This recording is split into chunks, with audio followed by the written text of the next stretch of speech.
Essa semana eu estive viajando, fui a Samaúma, fica lá no Janauacá, no Lago do Janauacá, fui em Samaúma. E fui aqui pela balsa, e de lá, da balsa, peguei uma van e fui em Samaúma, onde nós fomos empossar um pastor, visto que o pastor Erasmo, devido a muita quantidade de igrejas que ele tem trabalhado, acabou que tudo cresceu muito, então ele precisou de uma ajuda e foi. O Nelson, que é de Samaúma mesmo, de Janauacá, assumiu então nessa quarta-feira agora a igreja daquela região. Mas aconteceu um fato na viagem que eu fiquei impressionado, algo impressionante. Eu estava numa van, ela não era muito nova, a van era um pouco velha. Não, ela era muito velha. Então, por ser muito velha, ela andava bem devagar, bem devagar. E como eu gosto do interior, passei a minha infância toda no interior, até os 18 anos mais ou menos, aliás, interior não, mato, fazenda, esse tipo de coisa. Na frente da minha casa tinha uma fazenda. Então, eu observando ali, a van ia passando lentamente, eu observava então a paisagem, fantástico, tudo muito bonito, muita água, tinha aquele cheiro gostoso do mato, da água, é uma coisa fantástica. Então, em determinado momento, a van muito lentamente numa área, de repente entrou um cheiro muito, muito agradável, que me fez lembrar minha infância. Da frente da casa que tinha aquela fazenda, de repente, e eu fechei os olhos, fiquei saboreando aquele cheiro, muito, muito bom, muito agradável, me trouxe à memória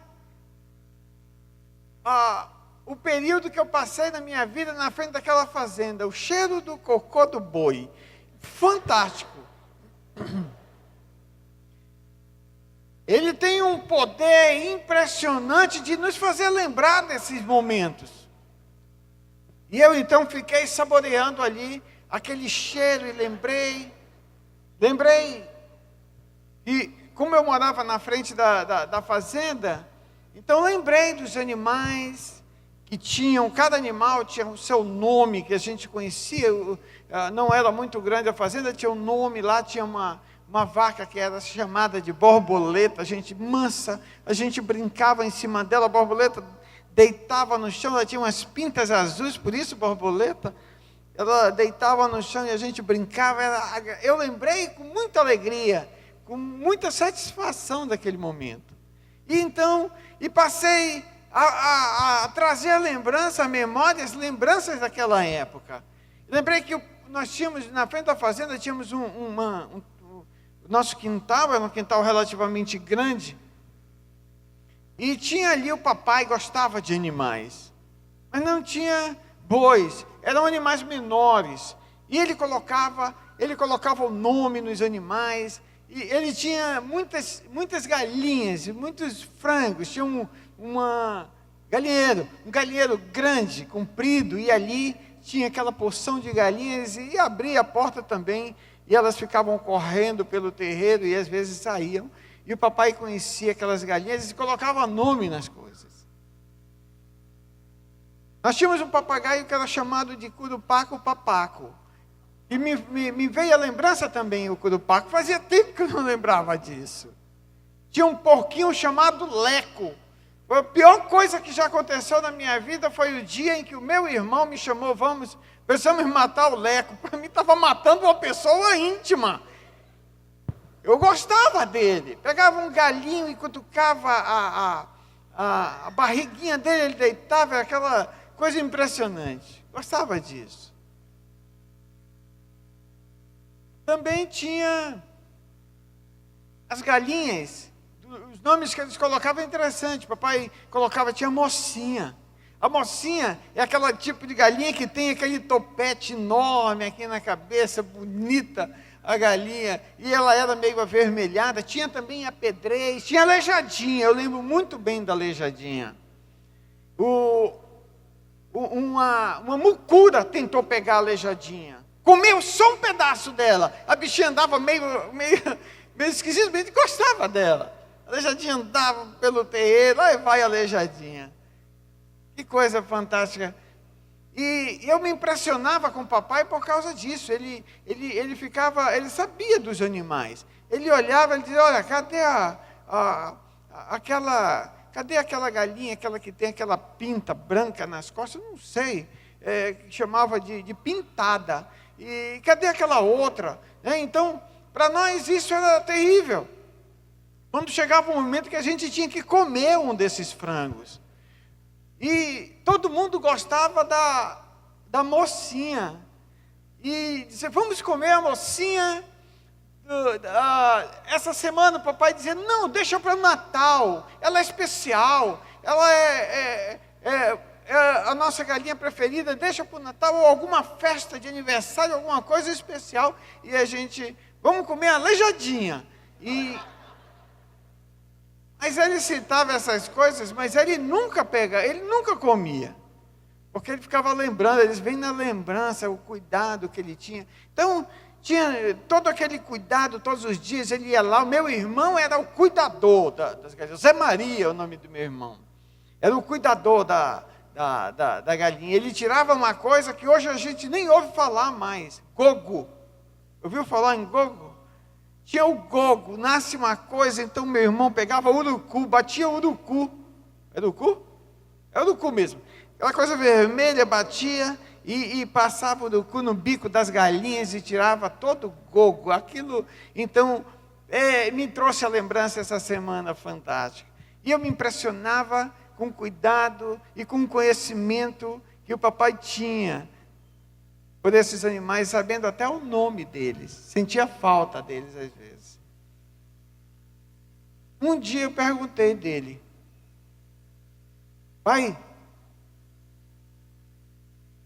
como é que você consegue conhecer todos esses animais? Como é que você sabe o nome deles? Você sente falta? Como é que você faz para conseguir isso? Vamos abrir a nossa Bíblia no livro de Mateus, no capítulo 17 do livro de Mateus, versículo 24. E hoje nós vamos falar sobre alguém, sobre aquele que conhece todos os animais que existem na face da terra. Alguém que conhece tudo. Mateus capítulo 17. Mateus capítulo 17, o versículo, nós vamos começar a ler o versículo 24, que diz assim: abra sua Bíblia em Mateus capítulo 17. E chegando ele a Cafarnaum, se referindo a Jesus, e aproximando-se de Pedro, os que cobravam as dracmas, disseram: vosso mestre não paga as dracmas? Disse ele: sim. E entrando em casa, Jesus se lhe antecipou a Pedro, dizendo: que te parece, Simão Pedro? De quem cobram os reis da terra os tributos ou o censo? Dos seus filhos ou dos alheios? Disse-lhe Pedro: dos alheios. Disse-lhe Jesus: logo estão isentos os filhos. Mas para que não escandalizemos, vai ao mar, lança um anzol, tira o primeiro peixe que subir, e abrindo-lhe a boca, encontrarás um estáter. Toma-o e dá-o por mim e por ti. Paga de nós dois. Vamos baixar as nossas cabeças e vamos orar. Querido Deus, nós pedimos que nessa noite, o Senhor nos dê o entendimento necessário, Senhor, da Tua palavra. Sabemos que o Senhor tem cuidado de nós todos os dias, o Senhor tem nos alimentado, nos sustentado, nos dado a saúde necessária. O Senhor tem nos dado o discernimento e a sabedoria para tomarmos as melhores decisões da vida. E o Senhor tem nos dado a oportunidade, Senhor, de colocar diante de Ti as nossas angústias, as nossas preocupações, pensamentos.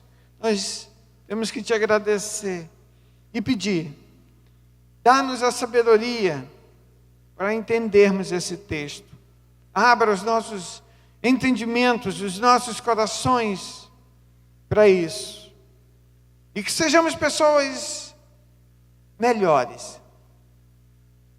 Em nome do Senhor Jesus Cristo é que nós oramos e nós Te pedimos. Amém.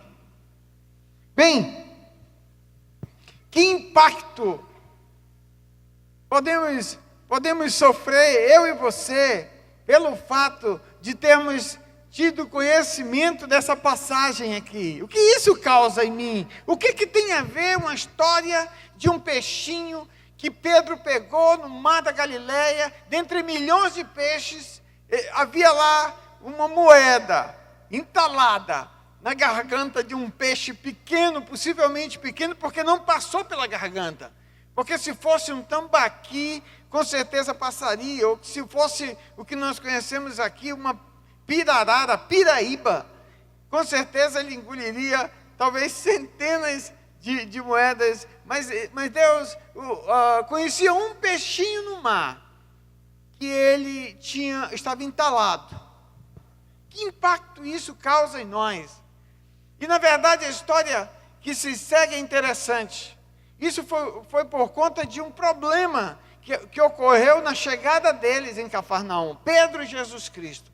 Quando Jesus Cristo entrou na casa, Pedro deve ter se atrasado um pouco, ficou do lado de fora, e de repente o cara prensou contra a parede os cobradores de impostos e dizia aí, paga ou não paga o teu mestre os impostos?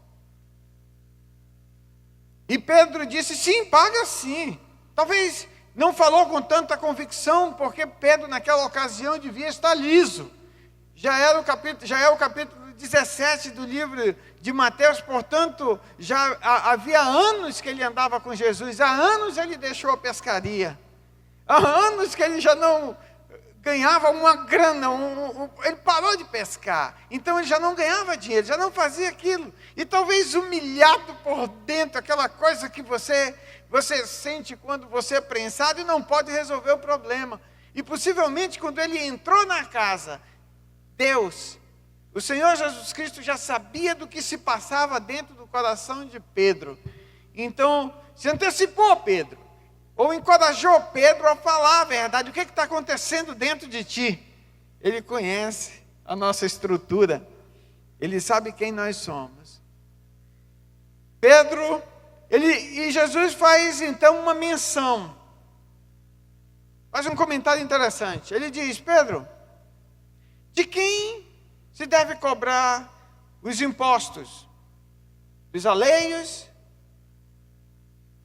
Dos estrangeiros? Dos que moram longe? Ou dos filhos? Dos que nasceram aqui? Daqueles que têm o direito da isenção? Aí Pedro diz, os estrangeiros têm que pagar. Ele diz, portanto, os filhos estão isentos. Não pagam. E Jesus Cristo, ele poderia muito bem usar um recurso que ele tinha de direito. O recurso dele é o seguinte, ele, por ser da descendência do rei Davi, direto, naquela ocasião em que Saul lançou uma proposta para o povo, para os soldados, diz, quem matar o gigante Golias, nunca mais a sua família pagará impostos. Jesus Cristo era diretamente, ele não tinha que pagar. Ele tinha por direito ser isento desse gasto.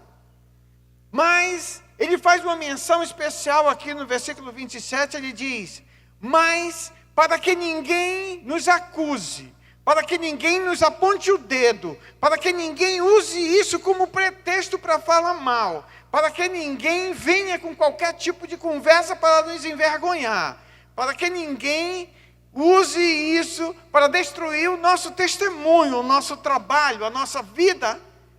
Paga, vai lá no mar e pega o peixe, lança o teu anzol, pegue o peixe, abre a boca desse peixe, tira a moeda que você vai encontrar, e paga o meu e paga o teu, mas paga para calar a boca do inimigo.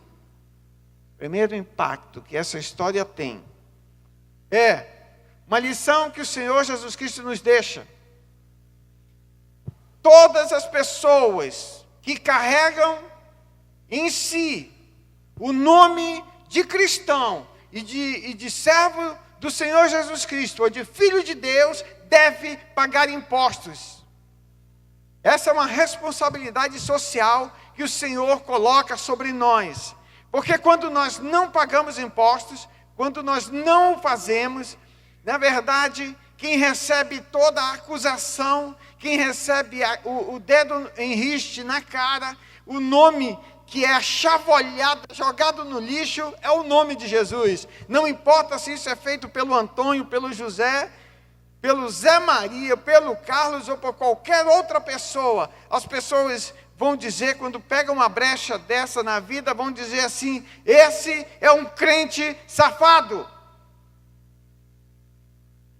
Por isso é da nossa responsabilidade, esse é o primeiro impacto que temos. Jesus Cristo disse: paga o meu e depois você paga o teu. Ajude seus irmãos também. Conscientize os seus irmãos a pagar os impostos. Isso causa um impacto gigantesco. Porque quando eles perceberem, quando o mundo perceber, quando os inimigos percebem, quando eles observam na nossa conduta o tipo de comportamento e de responsabilidade que nós temos, eles glorificam a Jesus Cristo. Esse nome, nós carregamos esse nome com responsabilidade. Não jogue o nome do Senhor Jesus Cristo na mão por causa da sua e da minha irresponsabilidade. Nós não temos esse direito. Por isso, pague impostos. Faça-o com dedicação. Essa é a responsabilidade social e o impacto social que essa informação desse caso do Senhor Jesus Cristo nos causa. Segundo impacto que essa história nos causa é um impacto psicológico. É que de uma forma extraordinária, de uma forma espetacular, de um jeito que jamais ninguém pensaria, como Deus revela algo que é uma qualidade apenas de Deus, a onisciência. Ele revela isso não com um grande discurso teológico ou qualquer coisa dessa natureza. Não, ele revela o seu poder de onisciência através de uma coisa muito simples, muito corriqueira, que é uma pescaria. Mas não é uma pescaria grande, é uma pescaria de um peixe só. Uma jogada, sabe como é que... Naquela época, possivelmente não tinha aquelas varas especiais. Então, Pedro lançou o anzol, jogou no meio do mar e trouxe. E ali provou algo impressionante. Deus conseguiu encontrar. Deus sabia. Ele conhecia que no mar da Galileia, aonde há milhões de peixes, havia um peixinho entalado com uma coisa que iria matar ele. Aquela coisa não entrou. O negócio brilhou, possivelmente chamou a atenção, ele meteu a boca e colocou dentro da boca, só que não passou pela garganta, e aquele negócio ficou atravessado no peixinho. O Senhor Jesus Cristo conhecia esse detalhe. Que coisa impressionante! Aquele que conhece que um peixinho no meio do mar, lá no fundo do mar, está atravessando um problema terrível, porque tem uma coisa engatada através da sua garganta, na sua boca, que não dissolve, não passa, entalou. Se ele conhece, ele tem a possibilidade de conhecer, com certeza isso deveria nos trazer uma alegria fantástica, porque se ele conhece aquele peixinho, ele conhece muito bem a mim e a você. Deus conhece você. Deus sabe quem você é. Isso é algo que nós devemos nos jogar, nos agarrar a essa afirmativa do Senhor Jesus Cristo. Ele conhece você. Ele sabe das suas mazelas, Ele sabe das suas angústias, sofrimentos, medos, Ele sabe de tudo. Nada passa em algum lugar que Ele não tenha conhecimento. Ele sabe seu nome, seu sobrenome, seus pensamentos. Ele sabe o que é que você tem escondido aí dentro de você. Ele sabe aquilo que só você sabe, que você nunca disse para ninguém. Só você sabe, e o Deus de toda graça sabe. É fantástico isso. Compreender e entender essa verdade. Isso causa um impacto psicológico fantástico. Pelo fato de que nós não temos o poder e nem a habilidade de esconder absolutamente nada diante do Senhor Jesus Cristo, porque Ele conhece. Literalmente, Ele conhece você. Ninguém conhece você como o Senhor Jesus. Ninguém. Talvez você conheça algumas pessoas. Um dia desse eu fui fazer uma viagem. São Gabriel da Cachoeira, na cabeça do cachorro.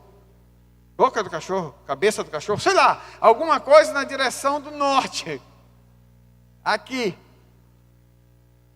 Aí um amigo, quando soube que eu ia para a cabeça de cachorro, para São Gabriel da Cachoeira, ele disse: eu tenho um amigo um íntimo lá.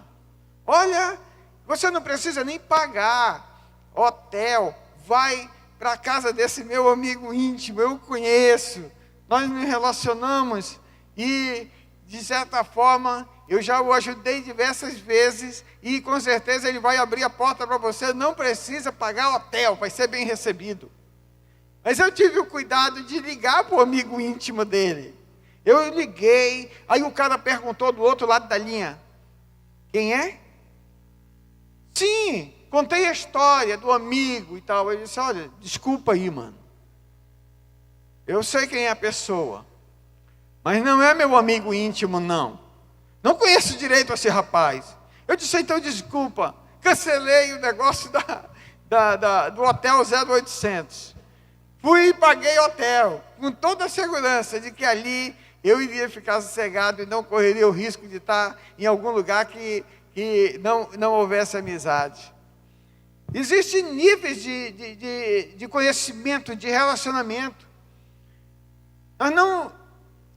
Tem pessoas que nós conhecemos só de oi, e aí, tudo bem contigo?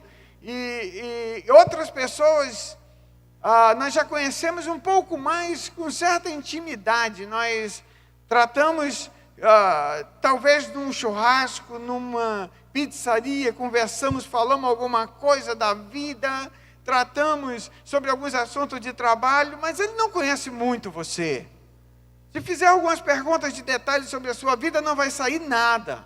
Ele não conhece muito você. Mas nós temos aqueles outros amigos, são aqueles chegados, que já conhecem parte da sua vida, conhece alguma angústia, algum sofrimento, alguma coisa, sabe o que está dentro do teu coração, mas não conhece tudo sobre você. Conhece uma parte só.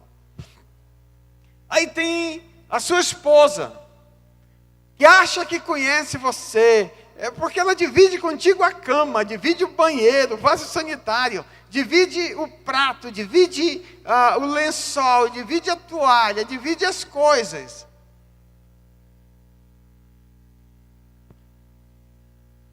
Mas algumas vezes, quando você chega calado, fechado, e você quer apenas ficar no seu canto. O marido chega, angustiado por alguma razão que ele não sabe explicar e nunca explica, senta no seu lugar, a mulher vai falar com ele e lhe dá uma patada. Ela disse: eu não conheço esse homem. Quantos maridos, quantas esposas passam por isso? Estão engatadas e entaladas com um marido que ela não conhece. E como se livrar disso? Atravessado na garganta, engoliu aquilo que não passa, engasgou. Mas também tem você mesmo, que acha que se conhece. Eu estava conversando com alguns amigos e um deles estava dizendo: olha, eu não sei, estava falando sobre alguma coisa que ele fez de errado. Aí ele disse: eu não sei o que acontece comigo. Dado o momento, pressionado pelas circunstâncias, eu cedo à tentação, eu cedo ao pecado. Eu não sei o que dá em mim. Às vezes a gente nem se conhece. Completamente não. Somos surpreendidos às vezes quando prensados pelo trânsito, alguém corta você. Você lembra daquela pessoa, sobre a mãe e até a terceira geração. Uma coisa que sai no rompante e você não sabe controlar. E aí a gente pensa assim: saiu sem querer. Já ouviu falar nessa história? Ou o cara passa e quase coloca a sua vida em risco. Você coloca a mão para fora e faz um gesto que é vergonhoso para a sociedade. Esse dia foi sem querer. Eu não queria fazer isso. Você não se conhece tanto assim. Mas aí tem aquele que te conhece. Tem aquele que te conhece, que sabe quem é você. Ele sabe o que está dentro de você. Ele conhece o teu cheiro. Ele conhece o cheiro do teu lençol, do teu travesseiro. Você coloca a sua cabeça. Ele conhece você. Ele conhece o que passa por dentro dos teus pensamentos. Ele conhece tudo sobre você. Aquelas manias que ninguém conhece, que você faz escondido em algum lugar, na expectativa de que ninguém saiba, de que ninguém veja, de que você não seja envergonhado por isso. Então você toma o cuidado de todos os lados, de fechar, de colocar senhas, de trancar. Mas Ele conhece você. Esse aí, o Senhor Jesus Cristo conhece você. Ele sabe o que está entalado em você, atravessado na sua garganta.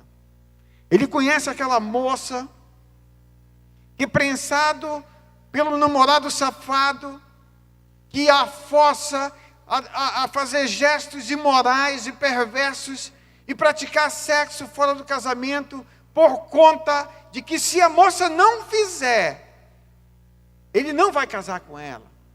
A ameaça. Ele sabe de você.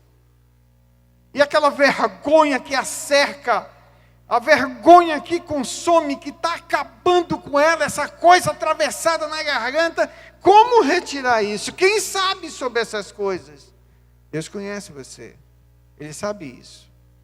Ele sabe também da esposa que engoliu alguma coisa que está atravessado na sua garganta, porque ela sabe que o seu marido de madrugada levanta da cama, pela madrugada pega o seu computador e ali vai observar e se deliciar com a imoralidade, com a perversão e com o erro, e ela sabe disso, só ela sabe disso. Ela não fala para ninguém, para não colocar em risco o seu casamento, os seus filhos, a sua família. Deus conhece você, Deus sabe quem você é, meu irmão, minha irmã. E você que está lá no computador, naquela imoralidade, e essa coisa, esse vício terrível que atravessa a sua alma e destrói você por dentro, te consumindo como um câncer. Deus sabe disso. Ele sabe disso, porque Ele conhece você.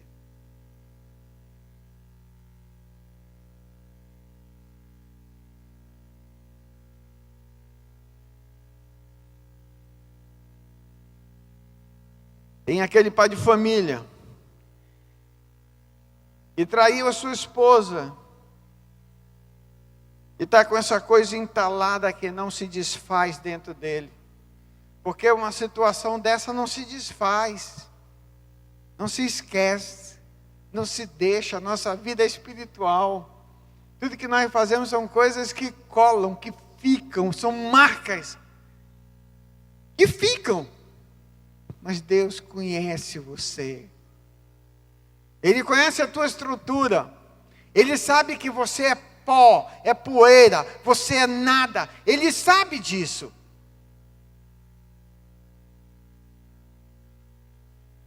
No livro de Salmos 139, no Salmos 139, melhor, no versículo 7, olha só o que ele diz para mim e para ti.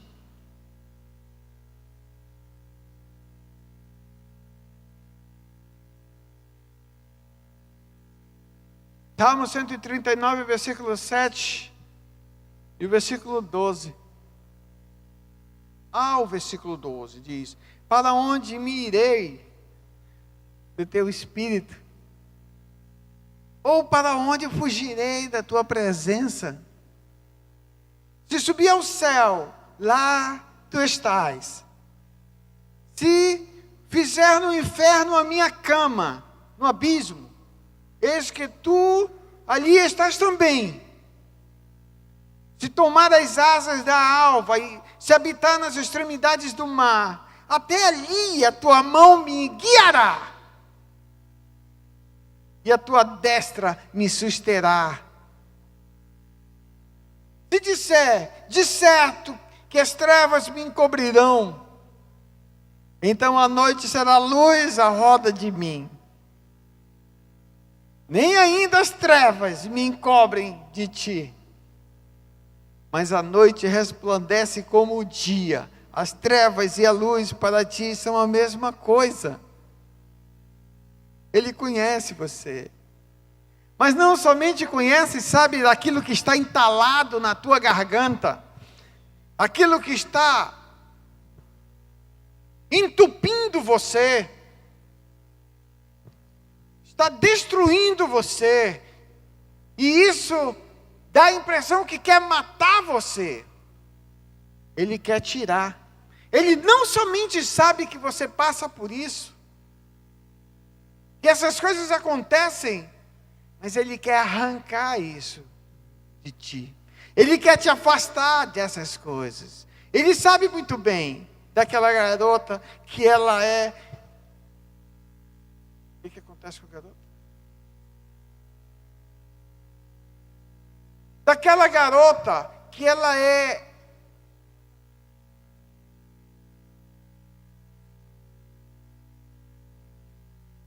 Ele sabe na intimidade, aquela garota que é abusada por um parente, por um amigo, e é tocada sem a permissão dela. Ela sabe, Deus sabe dessas coisas. Ele conhece você. E Ele quer pescar você, para desentalar você. O Senhor Jesus Cristo, certa vez Ele disse assim: venha a mim, vós que estás cansado, entalado, entupido com uma coisa que está destruindo você, e eu vou te desentalar. Seria isso uma linguagem compreensível dentro do assunto que nós estamos tratando agora? Ele diz: vim a mim, que eu desentalarei você. Ele quer pescar você. Ele quer tirar essa coisa. Deus não tem prazer nessas coisas. Por isso, Ele nos dá a liberdade de poder escolher, resolver as questões, lançar diante dEle, colocar diante dos seus pés toda essa angústia, essa dor, essa coisa atravessada diante dEle. Fala para Ele, abre o verbo com Ele. Ele conhece você. Algumas vezes nós guardamos e nos calamos, não falamos absolutamente nada, não buscamos ajuda com ninguém, e aquilo vai nos corroendo por dentro. Deus quer tirar isso de dentro de você. Se é pecado, você pode chegar com o Senhor Deus e confessá-lo. No livro de 1 João, capítulo 1, versículo 9, ele diz: confesse, e eu te perdoarei. E não somente isso, ele diz: além de te perdoar, eu vou te sarar, eu vou tirar essa coisa que te entala, e eu vou te purificar. Foi o que aconteceu com aquele peixinho, no meio de milhões de peixes que havia lá. Deus se importou com um peixe, e você é muito mais importante do que peixe, do que pássaros, do que qualquer outro animal. Ele deu a própria vida por você. Ele conhece você. Ele conhece a sua estrutura. Você existe, somente existe, essencialmente, a essência completa e absoluta, sem nada para tapar, sem nada para esconder, somente para Ele. Até para você é complicado essa história, mas para Ele você está aberto, como um livro que não tem página que vira, apenas aquele jornal enorme. Em qualquer momento Ele vê o que está dentro de você e o que está dentro de você, e Ele sabe como sarar isso. Ele ama você. Jesus sabe que você engoliu, que você está engolindo o que está atravessado na sua garganta. Terceiro lugar, um outro impacto que é causado por essa história de uma pescaria singela, simples, é o fato de que também o Senhor Deus, quando encontrou aquele peixinho entalado, aquilo que estava matando o peixinho, entalando o peixinho, engasgando o peixinho, era também algo valiosíssimo. O que às vezes nós temos dentro de nós, que está nos entalando, nos empanturrando, nos causando problemas, não é necessariamente uma coisa ruim. Deus pode usar isso aí e transformar você e dar a você habilidades fantásticas. Tem uma passagem nas Escrituras Sagradas que eu gosto. Lucas capítulo 7. Ele fala a respeito disso. Lucas capítulo 7, o versículo 36 e o versículo 48. Até o versículo 48 narra a história de que Jesus foi convidado para um jantar, e lá naquele jantar, enquanto ele estava na casa de Simão, entrou uma mulher, e uma mulher relativamente bonita, uma mulher que trazia na sua mão um dos perfumes mais caros que já se tomou conhecimento. E aquela mulher então entrou e se lançou aos pés de Jesus Cristo, e passou então a chorar, as lágrimas delas caíam nos pés de Jesus, ela pegava o cabelo e enxugava, e Simão, olhando aquela cena, observou, Jesus tinha 33 anos, quem tem 33 anos aí, levanta o braço.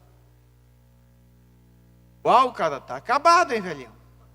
Mas digamos que Jesus estivesse em melhor forma, então Simão, observando aquele negócio, começou a fazer um julgamento. Julgou Jesus e julgou a mulher. Ele disse assim: se de fato esse homem fosse o profeta, se de fato esse homem que está aqui fosse um profeta, ele saberia quem é essa mulher. Ele saberia quem é essa mulher. Jesus vira para esse cara e ele...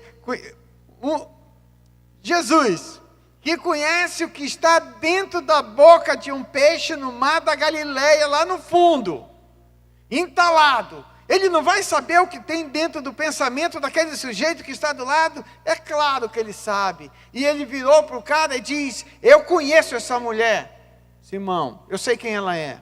Eu cheguei aqui na sua casa, e você não me beijou, como é de costume. Todavia ela não para de beijar os meus pés. Você não me deu água para lavar os meus pés, como é de costume. E ela está lavando os meus pés com as suas lágrimas e as enxugando com os seus cabelos.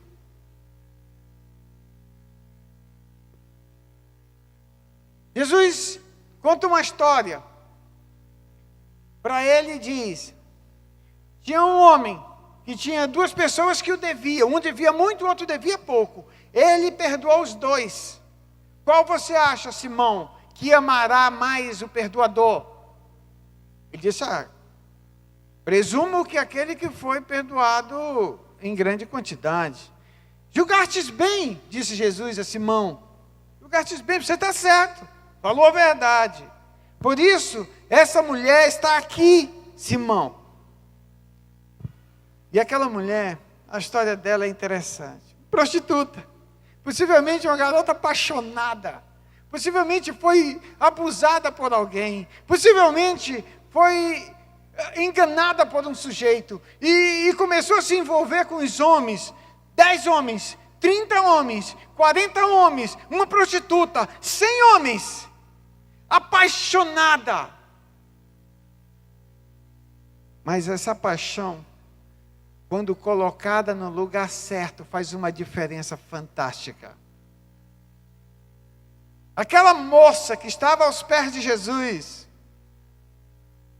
ela foi encontrada em diversas partes da Bíblia. Uma delas, ela estava no momento em que o Senhor Jesus Cristo foi levantado na cruz, foi posto nu na cruz, colocado para morrer, e ela estava lá, aos pés da cruz, quando os apóstolos estavam fugindo. Quando ela se apaixonou por Jesus, ela deu o máximo dela. Deus sabe o que tem dentro de você, e aquilo que está destruindo você, que está entalando você, que está matando você, talvez possivelmente entregue na mão do Senhor Jesus Cristo. Ele pode transformar isso em coisas fantásticas. Essa mulher também foi encontrada no momento em que Jesus foi sepultado.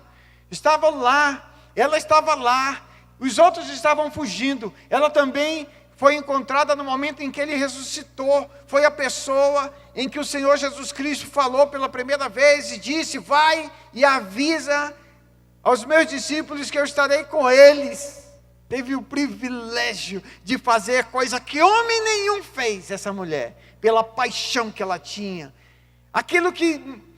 Aquela facilidade que você tem de se magoar, de se ofender, entregue na mão do Senhor Jesus Cristo. Isso aí te vai dar uma facilidade fantástica para amar, para fazer o melhor para o Senhor com amor e dedicação. Aquela facilidade que você tem de fazer alguma coisa errada. Planejar coisas erradas. Ou pensar uma estratégia sobre alguma coisa para corromper de alguma forma a sociedade ou alguém. Colocado na mão do Senhor, você pode ser um bom obreiro, um bom lubrificado pela palavra do Senhor. Você pode ser um bom administrador, uma pessoa que consegue pensar e avaliar uma estratégia de como alcançar mais almas para Jesus. O que tem entalado você na mão do Senhor pode fazer grande diferença. Sabe por quê? Porque Ele conhece você.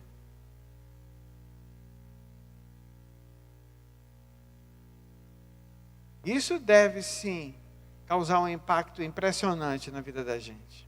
Você sabe qual é o seu potencial. Você sabe aquilo que você está engasgado. E o Senhor Jesus Cristo quer pescar você. Seja para tirar aquilo que está entalando você e destruindo você, pecados que não foram confessados, situações que não foram acertadas, relacionamentos que não foram corrigidos. Ele quer pescar você e desentalar, retirar isso de dentro de você.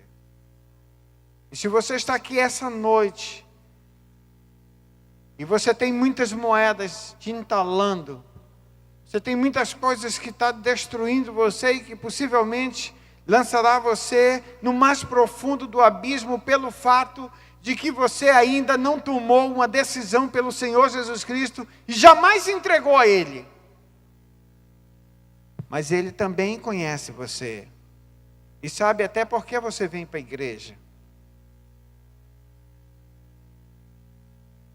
Entregue-se a Jesus. Conhece tudo sobre você. Não tem como você se esconder dele. Não tem um lugar aonde você possa estar que ele não possa alcançar você, para livrar você e para tirar de dentro de você essas coisas que te matam, essa coisa atravessada em ti.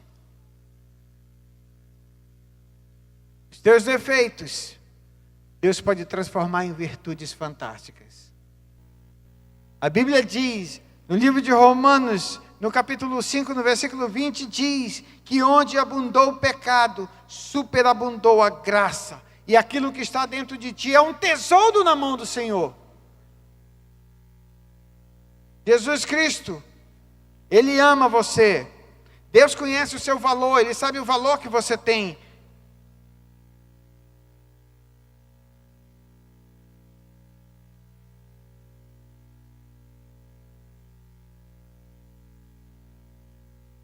Se você está se sentindo assim, da mesma forma como Ele conhece o peixinho no fundo do mar, baixe sua cabeça agora.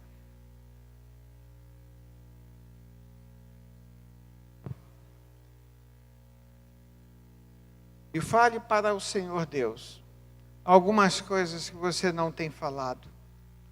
Aquela coisa que está engasgada, engatada. A Bíblia diz, entrega o teu caminho ao Senhor, confia nele, e o mais Ele fará. Tão somente confia nele, porque Ele conhece você. Não somente conhece você, mas Ele ama você. Fale para o Senhor. Desentope essa tranqueira que está te matando por dentro, que está te destruindo por dentro. Fala isso para Deus. Por isso aquele versículo diz, vinde a mim, vós que estáis cansados e oprimidos, sobrecarregados, e eu vos aliviarei. Tomai sobre vós o meu jugo e aprendei de mim, porque eu sou manso e humilde de coração, e você vai encontrar descanso para a sua alma. Você que ainda não recebeu Jesus, você pode estar dizendo essa noite, agora mesmo de cabeça baixa, você diga, Senhor, eu creio em Ti. Eu creio que Tu és Deus. E quero entregar minha vida em Tuas mãos. Entregue a sua vida na mão do Senhor. Receba-o.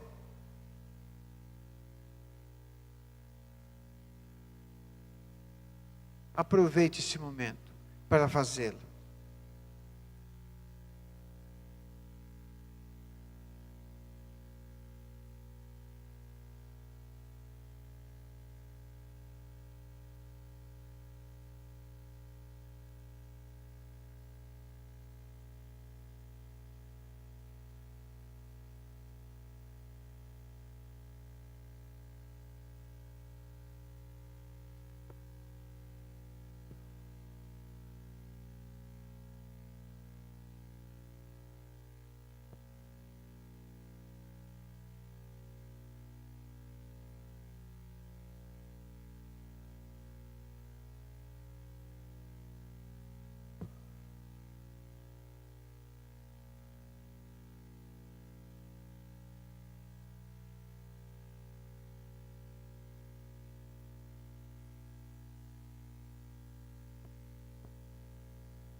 Querido Deus, nós sabemos que o Senhor nos conhece e que em nós não há nenhum canto que o Senhor não tenha tomado conhecimento. Nossos pensamentos, nossas angústias, nossas dores, hoje à noite, nós queremos colocar diante de Ti, sabendo que o Senhor, sendo o Senhor de toda graça, o Senhor nos livrará de todas as coisas, porque nós sabemos que o Senhor tem prazer nisso. Tem prazer em nos ver bem. Tem prazer em nos ver desentalado dessas coisas que estão nos matando, nos corroendo por dentro. O Senhor se importou com um peixe. Imagina, Senhor, conosco, seres humanos que o Senhor criou e que o Senhor nos deu vida e o Senhor nos fez com a tua própria mão, conforme a tua semelhança. Nós te agradecemos por esse amor fantástico, pelo resgate que o Senhor fez por nós na cruz, descendo ao inferno, pagando um preço terrível que nós não poderíamos jamais pagar. Por isso nós nos colocamos nessa noite diante de Ti, Senhor, para nos desentalar, a fim de que o Senhor tire essa coisa atravessada na nossa garganta, na nossa alma, uma alma muitas vezes atravessada, violentada, Senhor Deus, por coisas terríveis. Ajuda-nos. Entregamos em Ti, diante de Ti, porque confiamos em Ti, Senhor Deus. Confiamos em Ti. E o Senhor dará o alívio, como diz mesmo a Tua palavra, àqueles que se submeterem diante de Ti, Senhor Deus, com confissão e com as expressões necessárias para que o Senhor tenha ouvido da nossa própria boca sobre as coisas que nos destroem por dentro. Muito obrigado. Que tenhamos uma semana cheia de graça, uma semana cheia de verdade, uma semana cheia de alívio, uma semana cheia de sossego da alma. Faz assim conosco. Nós te pedimos que seja assim em nome do Senhor Jesus.